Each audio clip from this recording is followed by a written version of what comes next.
안녕하세요. 11-22일 고린도전서 12장부터 14장까지 말씀 함께 읽도록 하겠습니다. 고린도전서 12장 1절입니다.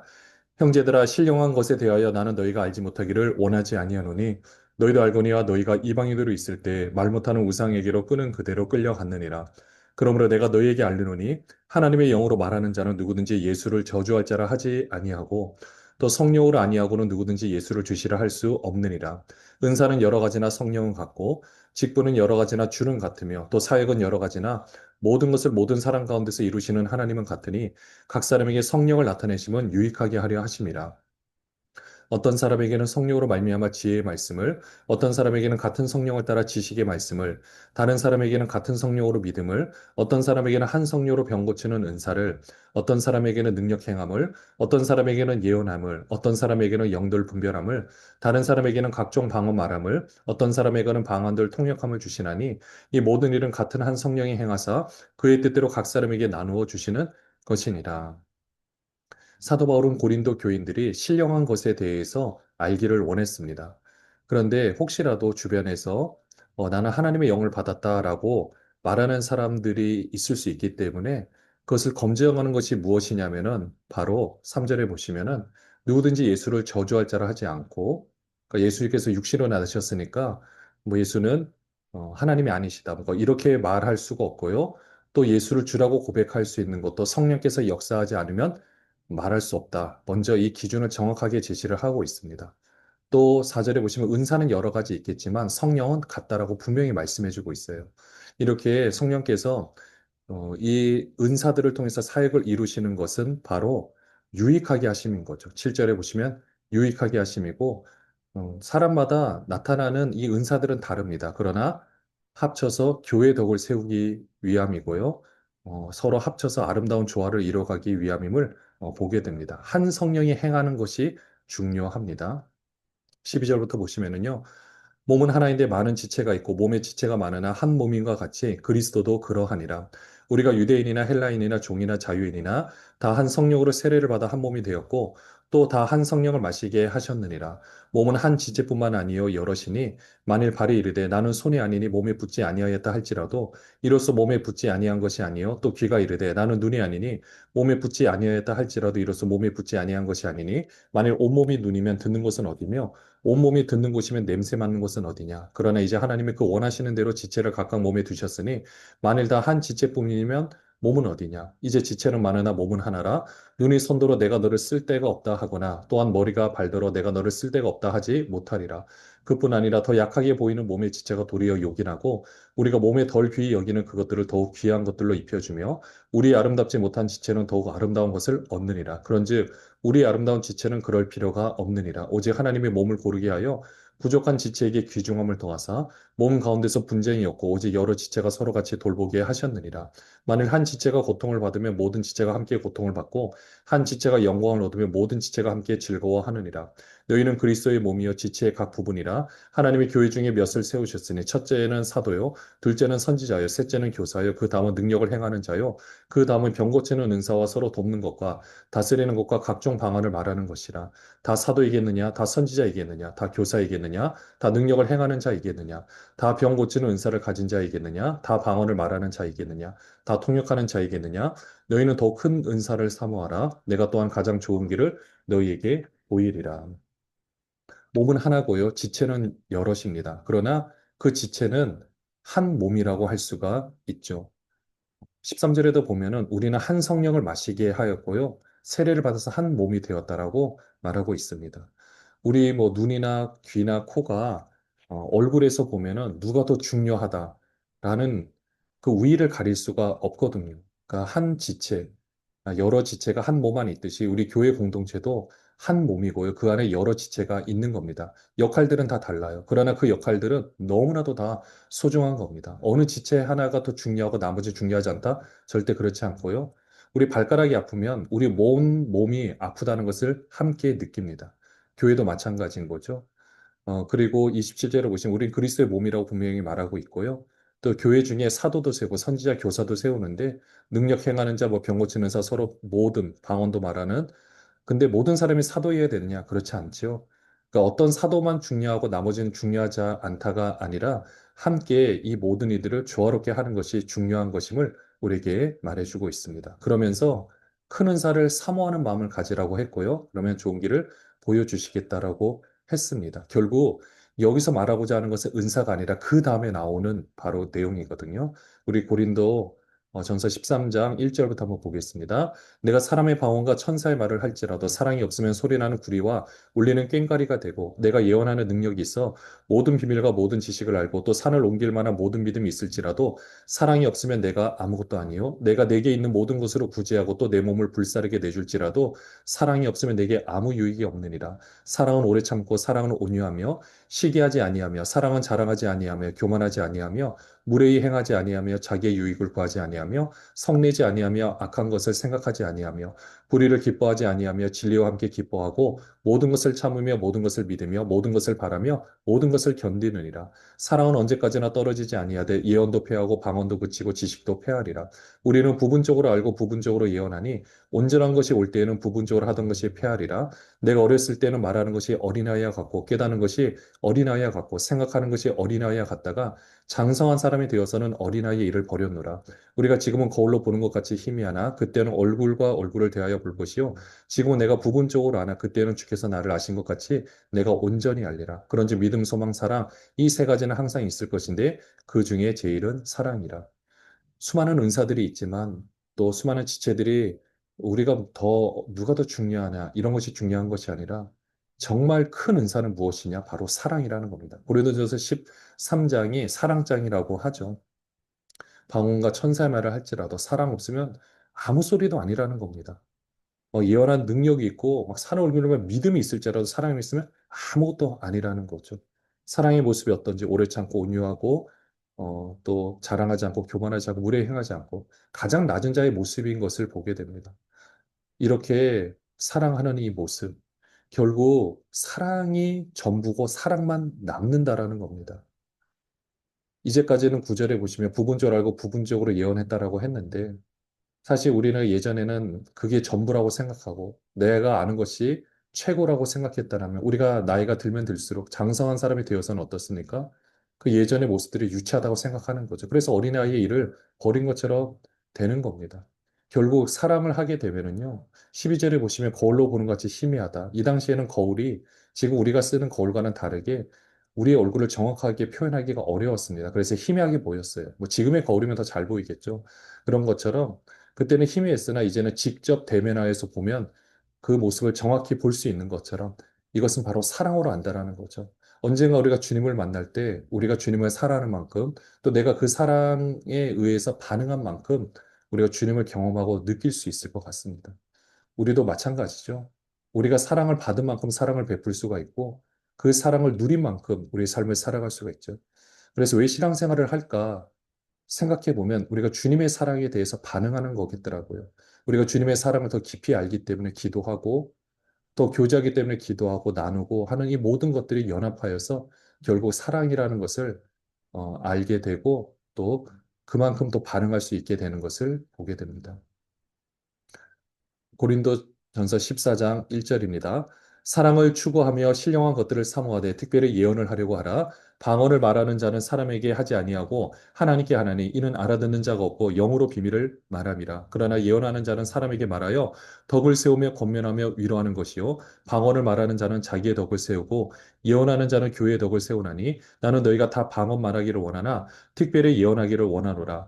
만일 방언을 말하는 자가 통역하여 교회의 덕을 세우지 아니하면 예언하는 자만 못하니라. 그런즉 형제들아 내가 너희에게 나아가서 방언으로 말하고 계시나 지식이나 예언이나 가르치는 것으로 말하지 아니하며 너희에게 무엇이 유익하리요? 혹 필이나 검은고와 같이 생명 없는 것이 소리를 낼 때에 그 음의 분별을 나타내지 아니하면 피리 부는 것인지 검은 것 하는 것인지 어찌 알게 되리요? 만일 나팔이 분명하지 못한 소리를 내면 누가 전투를 준비하리요? 이와 같이 너희도 혀로서 알아듣기 쉬운 말을 하지 아니하면 그 말하는 것을 어찌 알리요? 이는 허공이다 말하는 것이라. 이같이 세상에 소리의 종류가 많으나 뜻없는 소리는 없나니 그러므로 내가 그 소리의 뜻을 알지 못하면 내가 말하는 자에게 외국인이 되고 말하는 자도 내게 외국인이 되리니 그러므로 너희도 영적인 것을 사모하는 자인즉 교회 덕을 세우기 위하여 그것이 풍성하기를 구하라. 그러므로 방언을 말하는 자는 통역하기를 기도할지니 내가 만일 방언으로 기도하면 나의 영이 기도하거니와 나의 마음은 열매를 맺지 못하리라. 그러면 어떻게 할까? 내가 영으로 기도하고 또 마음으로 기도하며 내가 영으로 찬송하고 또 마음으로 찬송하리라. 그렇지 아니하면 내가 영으로 축복할 때에 알지 못하는 처지에 있는 자가 내가 무슨 말을 하는지 알지 못하고 내 감사에 어찌 아멘하리요. 너는 감사를 잘 하였으나 그러나 다른 사람은 덕세움을 받지 못하리라. 내가 너희 모든 사람보다 방언을 더 말함으로 하나님께 감사하노라. 그러나 교회에서 내가 남을 가르치기 위하여 깨달은 마음으로 다섯 마디 말을 하는 것이 일만 마디 방언으로 말하는 것보다 나으니라. 형제들아 지혜는 아이가 되지 말고 악에는 어린아이가 되라. 지혜는 장성한 사람이 되라. 율법에 기록된 바 주께서 이르시되 내가 다른 방언을 말하는 자와 다른 입술로 이 백성에게 말할지라도 그들이 여전히 듣지 아니하리라 하였으니 그러므로 방언은 믿는 자들을 위하지 아니하고 믿지 아니하는 자들을 위하는 표적이나 예언은 믿지 아니하는 자들을 위하지 않고 믿는 자들을 위함이니라. 그러므로 온 교회가 함께 모여 다 방언으로 말하면 알지 못하는 자들이나 믿지 아니하는 자들이 들어와서 너희를 미쳤다 하지 아니하겠느냐. 그러나 다 예언을 하면 믿지 아니하는 자들이나 알지 못하는 자들이 들어와서 모든 사람에게 책망을 들으며 모든 사람에게 판단을 받고 그 마음에 숨은 일들이 드러나게 되므로 엎드려 하나님께 경배하며 하나님이 참으로 너희 가운데 계신다 전파하리라. 고린도전서 14장에서는 방언과 예언에 대해서 말씀을 하고 있습니다. 우선 신령한 것을 사모하되 특별히 예언을 하라라고 했어요. 근데 중요한 것은 사랑을 추구하는 겁니다. 이거는 사랑을 추구하면서 그 위에 더 얹어지는 건데요. 우선은 방언에 대해서 사도 바울이 권면을 하고 있는데 이 방언을 할 때는 우선 기도하는 것은 사람에게 하지 않고 하나님께 한다라고 했습니다. 그렇기 때문에 이것은 하나님의 영으로 그러니까 영으로 비밀을 말하는 거죠. 그러니까 방언 기도는 참 중요합니다.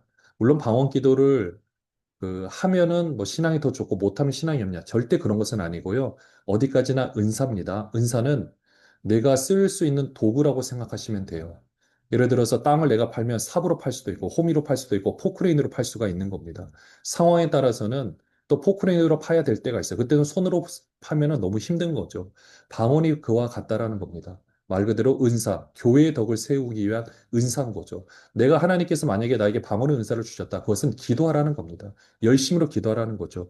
근데 이 방언으로 기도할 때, 이게 여러 가지 또 조심해야 되는 부분이 있는데요. 우선은 방언을 말하는 사람은 통역하기를 함께 그 은사를 달라고 기도해야 된다라고 했죠. 왜 그러냐면, 예를 들어서 제가 6절에 보시면 나오지만, 제가 나가서 막 방언으로 뭐 설교를 한다고 생각해 보십시오. 방언으로 누구한테 권면한다고 생각해 보십시오. 듣는 사람은 못 알아듣습니다. 그러면 전혀 유익이 되지가 않는 거죠. 그렇기 때문에 어떤 소리든지 말하는 것이 알아듣지 못하면 아무 의미가 없는 겁니다. 그냥 허공에다 말하는 거죠. 그러니까 어떻게 해야 됩니까? 내가 그것을 방언으로 말하게 되면 11절에 말씀하고 있는 것처럼 나머지 사람들은 그냥 외국인이 되어버리는 거죠. 그러니까 어떻게 해야 되느냐? 방언은 통역의 은사를 함께 달라고 기도해야 하는 거죠.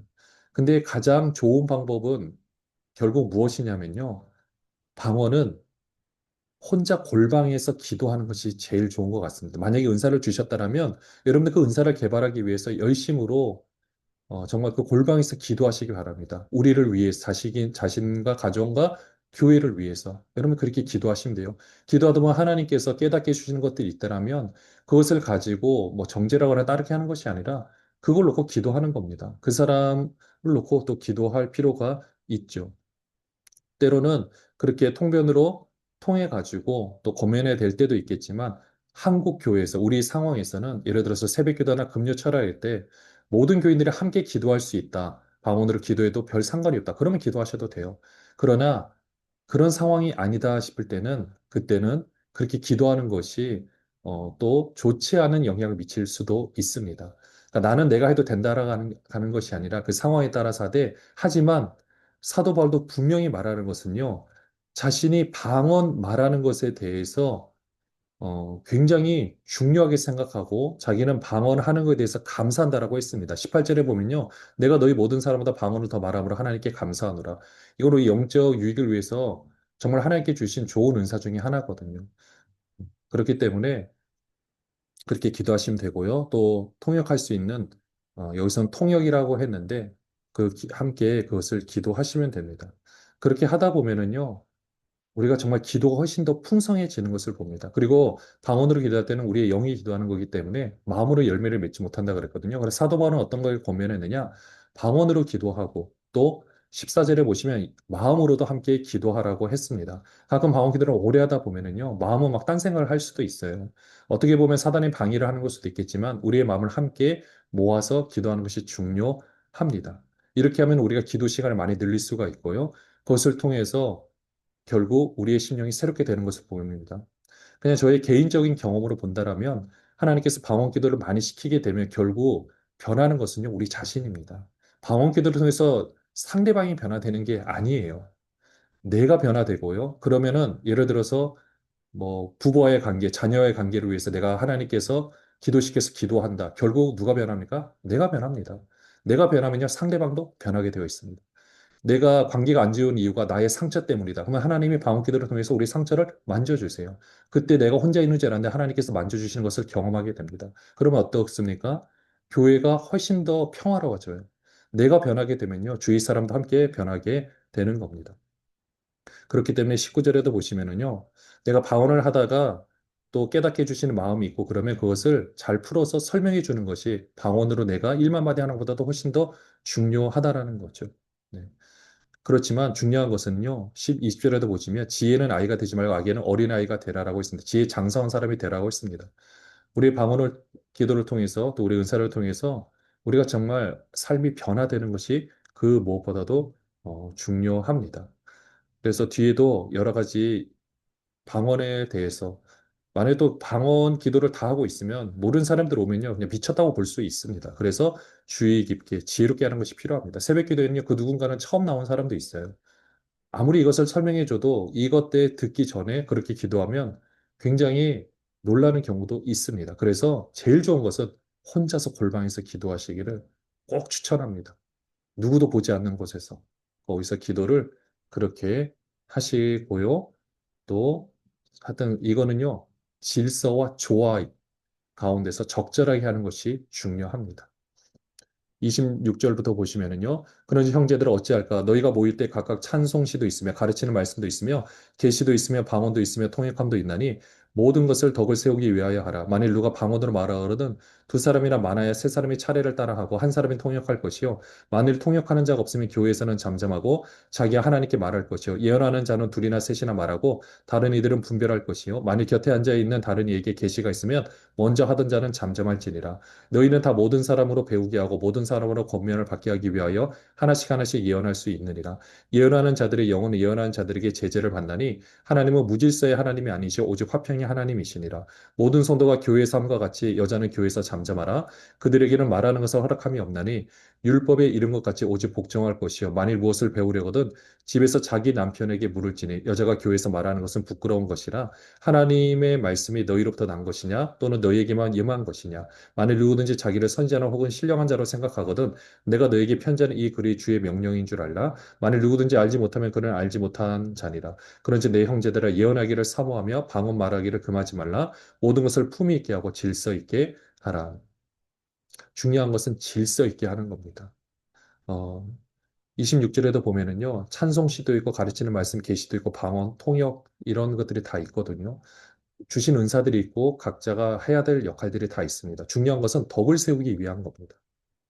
그러니까 방언을 할 때도 27절에 보시면 두 사람의 만할 세 사람의 차례를 따라하고 한 사람이 통역하는 거죠. 질서 있게 하고 그 한 사람이 또 통역을 해주는 것이 중요합니다. 만약에 통역하는 자가 없으면 교회에서는 잠잠해 하는 겁니다. 네, 그렇게 하고요. 그러니까 이렇게 보시면 됩니다. 내가 교회에서 방언으로 기도하고 이런 것들을 하고 싶다. 그러면 목사님하고 꼭 상의를 하십시오.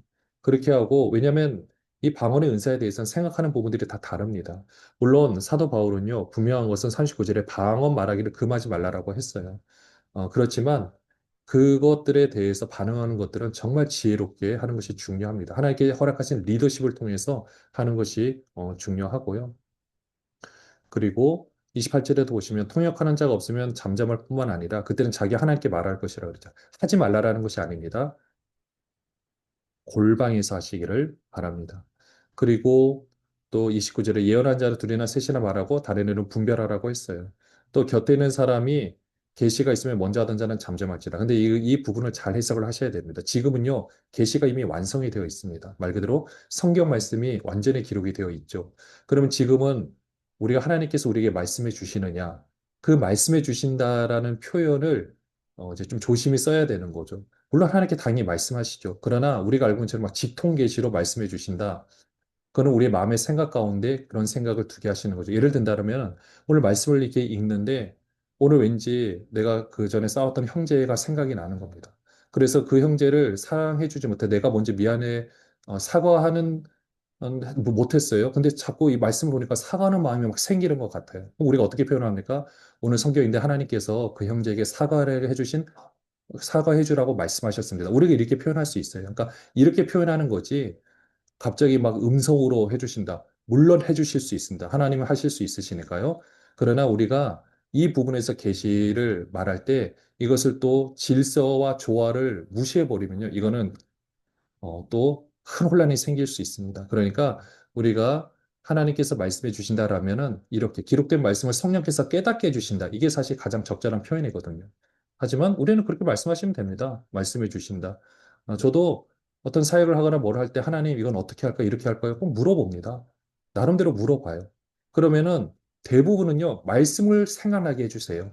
그리고 주변 사람들이 권면도 해주시고 또 설교 말씀 뭐 통해서 아니면 주변에 또 권면을 통해서도 다양하게 말씀해 주십니다. 네. 그러니까 그렇게 표현한다고 보시면 돼요. 예언도 마찬가지입니다.